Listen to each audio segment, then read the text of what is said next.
Doon ako'y pangutana nimo. 1 plus 1. Wa man jud ko kabawa na tay oy. Katiguang na nimo. Wa gyapon ka kabaw og unsay 1 plus 1. May pay ako'y mangutana nimo tay. Unsa man sa napangutana nimo? Kung makakita kag 500 ug 1,000 sa daan, unsa may imong kuhaon? Aw, siyempre, ang 1,000 mao gunay pinakadako. Naniguang naman ang katay, wa man gihapon ka makabaw. Unsa goy wa makabaw? Alangan nga pwede raman unta nimong kuhaon ang tanan. Ay!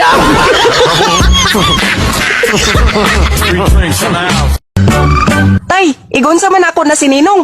Ay, maninoy gud nimo nak. Mao nay nagkugos nimo. Abi na ko tay, ako siyang igsuon. Ay dili oy. Nagtuod jud ko tay. Time para gud. Ngano nakaingon man kana?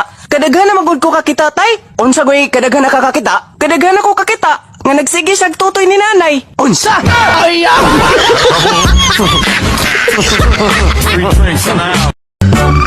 Mga tapulan mo mga anak mo. Unsa man kaniya Aida? Kababae ni mong buhat. Di balain nga ako na lang tanang trabaho dinhi sa bahay.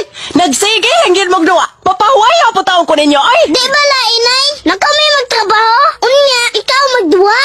Ay!